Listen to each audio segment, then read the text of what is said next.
사무엘상 16장에 하나님은 사울을 버리시고 순종하는 마음과 중심이 있었던 이새의 아들 베들레헴의 다윗을 택하게 됩니다.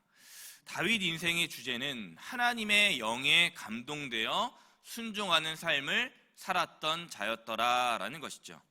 순종하는 사람 다윗은 그래서 하나님의 영에 충만한 준비된 성령 충만의 리더, 지도자였습니다. 앞서 우리가 사무엘상 14장에 사울과 요나단이 블레셋 군대를 격퇴하는 것을 잠깐 보았습니다. 그렇지만 이스라엘은 블레셋과 계속해서 그 이후로도 교전 상태에 있었습니다. 오늘 사무엘상 17장에 보니까 블레셋 군대가 에베스 담밈에 진을 쳤고 엘라 골짜기에 진을 치고 있었던 이스라엘과 대치하고 있는 상황이죠.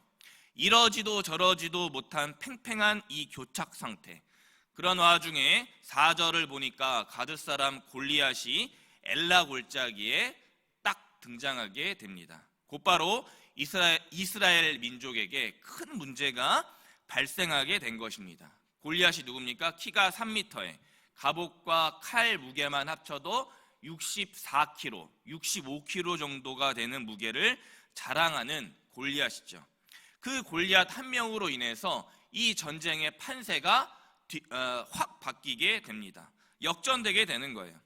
그리고 그 거대한 골리앗이 이스라엘을 조롱하고 도발하고 있습니다.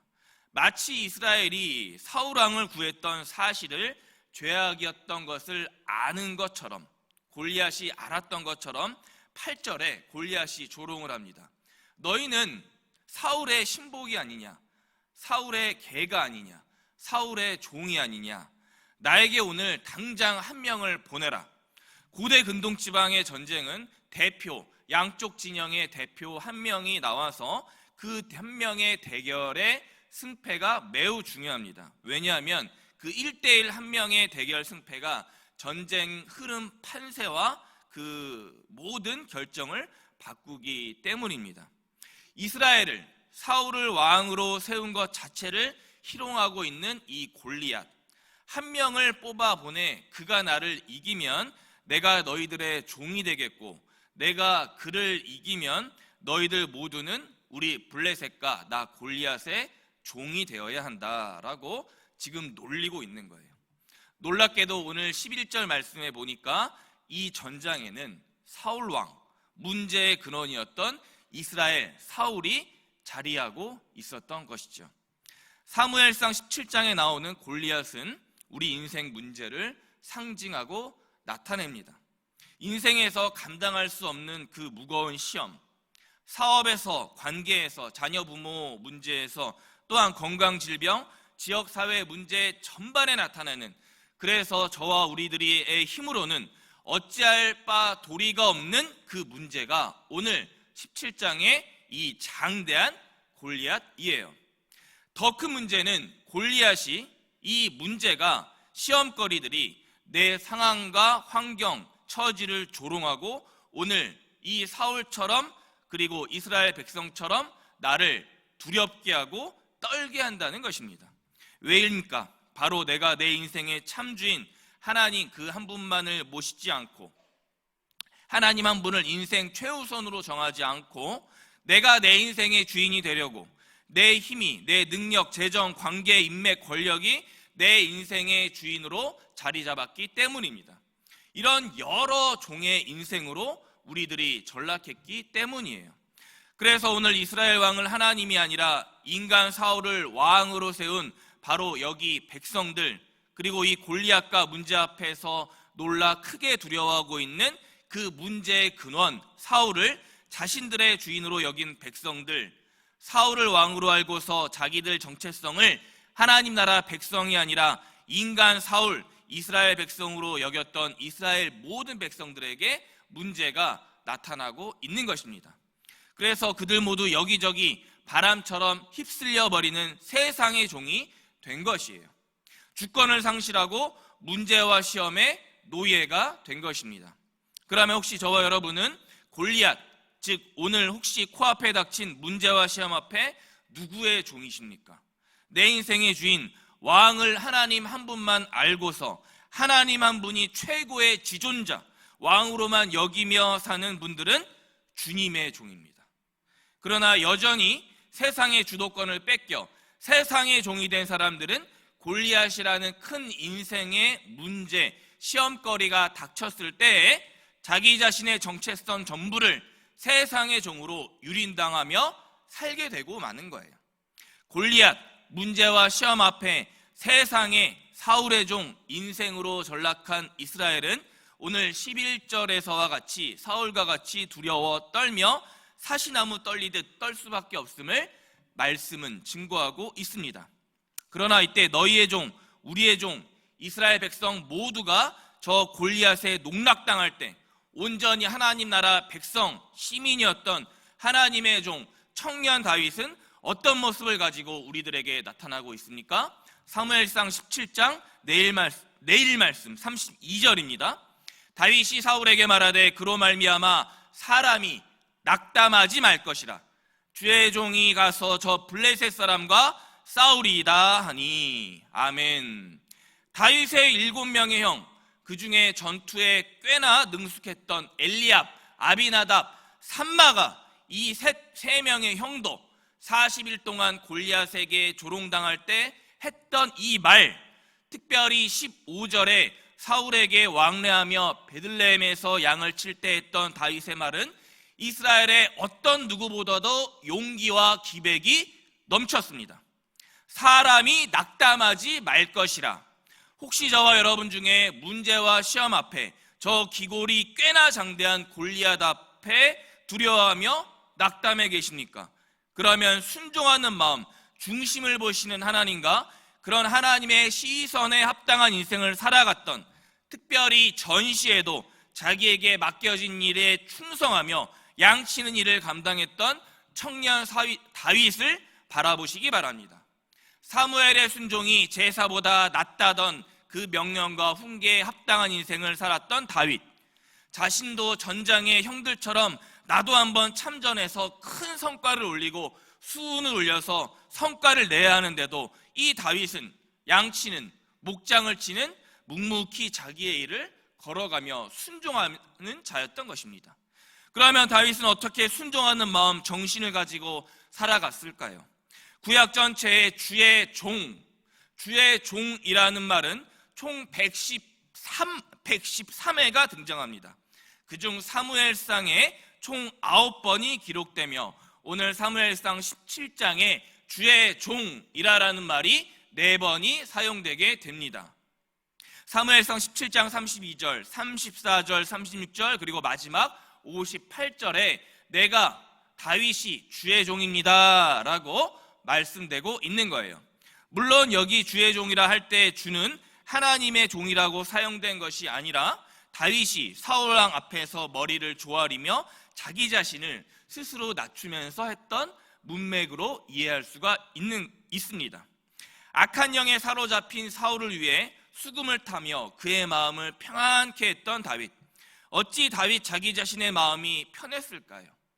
악한 영에게 이끌려 살아갔던 사울은 온전한 정신이 아니었죠. 그런데 청년 다윗, 전장을 누비고 있는 사울에게 불렀던 말, 사울 왕에게 높였던 말, 주의 종이었습니다. 편하면서 친절하고 그래서 누구에게나 존경을 받는 사람을 높이고 내가 아름답게 부르고 예쁜 말을 하는 것은 누구나 쉽죠. 그러나 여기 사울이라는 사람은 그 상황과는 거리가 멀었던 사람입니다. 악한 영에 사로잡힌 정신이 반쯤 나간 미치광이였습니다. 반면에 다윗은 어려서부터 꽤나 자주 오랫동안 그리고 평생을 순종하는 마음으로 살았던 사람입니다. 양을 칠 때 형들 아버지에게 무슨 일이 있어도 순종하는 막내 동생이었죠. 어려서 다윗도 왜 억울한 문제가 없었겠습니까? 그러나 그때에도 그저 다윗은 제가 아버지 형들 말씀을 따라가겠습니다. 순종하며 양을 치고 아버지가 명령하고 있는 곡식과 떡, 치즈를 전달하러 가겠습니다. 아멘하며 험지, 전장, 엘라 골짜기로 달려가고 있는 다윗. 이것이 하나님께서 다윗에게 보신 중심, 즉 순종하는 마음인 것입니다. 우리가 살아가는 현대는 악한 리더가 나에게 해를 끼치는 사람이 있으면 당장의 관계를 끊고 내게 해를 끼치며 나에게 도움이 안 되며 내게 위협이 될 만한 존재의 상대방을 뭐예요? 요즘 말로 손절합니다. SNS, 페이북, 인스타그램에서 친구들을 끊는 것뿐만 아니라 가정에서 부모와 자식, 자식과 부모가, 회사에서 동료와 상사, 후배와 선배가 학교와 교회에서 여차하다 싶으면 관계를 쉽게 끊어버리고 단절하면서 살아가는 거예요. 저도 마찬가지입니다. 아주 조그만 사소한 것만 내가 상대방과 마음에 안 맞아도 이미 마음속에 상대를 정죄하고 판단하면서 그 사람의 종이 되기는커녕 당장 내가 그 사람에게 왕 노릇해야지, 그 사람 머리 위에 올라가야지라는 생각을 하는 것이죠. 다윗의 신앙과 믿음의 비결, 하나님 마음에 맞고 합하며 살았던 원동력이 그래서 무엇입니까? 바로 보이지 않는 하나님 못지않게 보이고 있는, 그래서 내가 오늘도 사람들에게 내 자존심을 굽힐 수 없지만 굽혀야 하고 심지어 손해보면서 종이 되어야 하는 상황까지도 가야만 하는 그 철천지 같은 원수 같은 사울을 죽기까지 순종했던 자세예요. 그 순종함의 힘이 어디에서 나옵니까? 앞에서는 골리앗의 문제, 시험이, 뒤에서는 나를 끊임없이 괴롭히면서 나오고 있는 사울의 환경에도 불구하고 아멘하면서 순종했더니 결국 하나님을 순종하게 되었고, 하나님 앞에서 제가 주님의 종입니다, 하나님의 종입니다 라고 훈련하면서 나갈 수 있었던 거예요. 보이는 사람에게 순종했더니 보이지 않는 하나님께 순종하며 살아갔던 주의 종이 된 것입니다. 하나님 한 분 주님께서 내 인생의 주인이 되어 주십시오 라고 고백하게 하는 진실의 고백이 나오게 되는 거예요.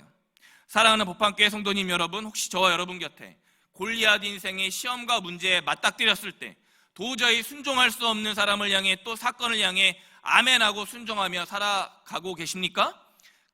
그러면 저와 여러분은 다윗이 아버지와 7명의 형들, 그리고 순종할 구석이 아무리 없었던 사울에게 순종했던 것처럼 그 결과로 종국에는 하나님께 순종하며 하나님을 내 인생의 주인, 나는 그저 아멘하고 따라가는 종이라는 정체성을 가지고 살아가는 복된 인생길이 열리게 되는 것입니다.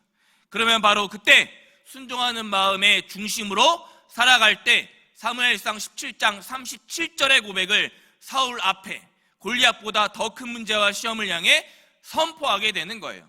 37절 말씀입니다. 또 다윗이 이르되 여호와께서 나를 사자의 발톱과 곰의 발톱에서 건져내셨은즉 나를 이 블레셋 사람의 손에서도 건져내시리이다. 아멘. 바라기는 환경과 상황, 사울과 같은 나를 힘들고 외롭고 괴롭게 하는 사람들, 그리고 골리앗과 같은 거대한 시험과 문제 앞에서 하나님께서 보시겠다고 하시던 그 마음의 중심, 즉 순종했던 다윗과 같이 살아가는 저와 법한교회 모든 성도님들 되시기를 간절히 바랍니다. 그러면 반드시 최후 마지막에 승리를 선포하실 하나님께서는 저와 우리를 블레셋 사람 손에서 건져내실 것이기 때문입니다. 6월의 첫째 주일을 준비하는 오늘 토요일 아침, 그렇게 순종하는 마음에 다윗과 같이 살아가시는 법한교회 모든 성도님들 되시길 주님의 이름으로 간절히 축원합니다. 아멘. 다윗이 사울에게 말하되 그로 말미암아 사람이 낙담하지 말 것이라 주의 종이 가서 저 블레셋 사람과 싸우리이다. 아멘. 주님, 토요일 아침 생명의 말씀으로 우리들의 심령을 일깨우시니 감사합니다. 사무엘상 17장 마음의 중심에 순종하는 인생으로 문제와 시험 앞에 주의 종의 마음으로 살아갔던 다윗과 같은 우리들 되게 하여 주옵소서. 우리를 죄에서 구원하신 예수 그리스도의 이름 부르며 간절히 기도드렸습니다. 아멘.